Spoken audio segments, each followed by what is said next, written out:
those were done by a professional baker. But over the years, Shoana has been telling us how much she loves Christmas, and now she's sharing one of her all-time favorite holiday cookies with us, peppermint crinkle cookies. Yeah. Did I get it right? Peppermint crinkle cookies. Chocolate. Chocolate. Yeah. Chocolate. That's important. It is. I can't leave that out. It's very important, and yes, they're my very favorite holiday cookie, but not just holiday. Like, to me, just I want to eat these all, get in my belly. Like, yes. And they're so easy. And I'm going to tell you, if you're not an experienced baker, this is entry level. We're dealing with entry level ease here. Okay. You're speaking my language. Yeah, I got you. All right. So first bowl, I like to break. Yeah, I don't like recipe. I don't generally like how recipes are written out. Okay. I hate having to read in a paragraph what. So I'm going to go 1, 2, 3. There's three steps, 2 bowls, and a tray. Okay. Good. So just to try and keep that easy. So in the first bowl, we'll put the actual recipe out, but we want flour, the baking powder, soda, and salt. That's like standard. You're going to whisk that. So we want to whisk it together to make sure all those powders are integrated in each other. So you don't have a clump of baking soda beside a clump of salt, and then your cookies aren't equal tasting. Does that make sense? That totally makes sense. For all the basic bakers. Okay, that's it. We're going to step away. Yeah. Then, so bowl 1, we leave that aside. Bowl 2, we're doing the cocoa. Okay.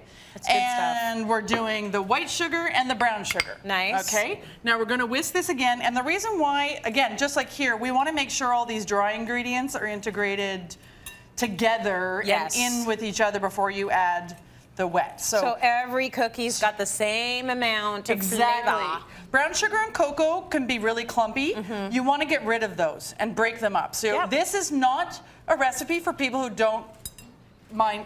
For people who mind getting their hands dirty. Got it. Because they're going to get really dirty in a minute. You got to get in there. But you know what? Soap cures everything. That's so right. it's not the end of the world. You just might want to think twice about letting your little ones participate in this one, because cocoa also stains.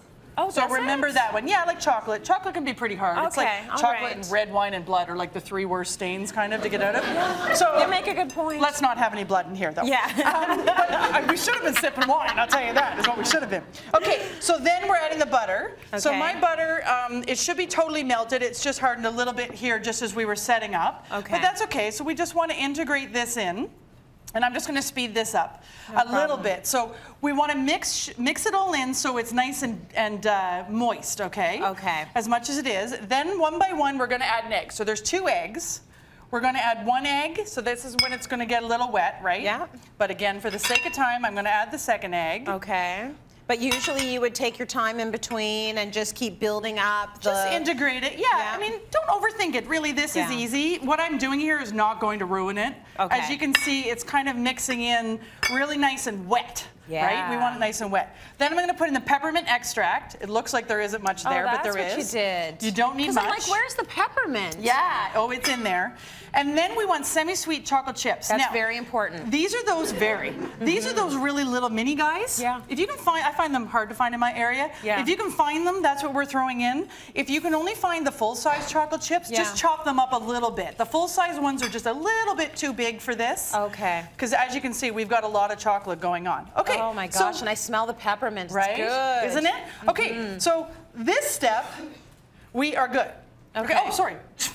I'm like, wait, that's wet. Only if you feel like it. Yeah. We're not done yet. So we want to put some of the dry. Put all that dry in and just mix it so it's combined. Okay. So you don't want to overmix this. You know those stand mixers? You don't want to do that for this. Got it. So you need to use your good old-fashioned arms. Yep. And it's not hard. It's not hard. So let's pretend I did that. It's integrated. We're going to put it in the fridge for at least an hour. Got it. And then when we come back, we've got it like this. So this is the flour all in. Now, here's where you get messy. You're going to take a tablespoon, because you want them all to be the same size. And you're going to, exactly a tablespoon in each, and we're going to roll it. So this is where your hands are going to get nice and messy. Okay? So you're going to make them into balls? Make them into balls. Once you have your ball, you dip it in the icing sugar. Ooh, it's like a Timbit. Yep. Put them on the tray, like it is, Put them on a tray, 2 inches. The mind of a 5-year-old. Always, just on repeat. I love every part of it.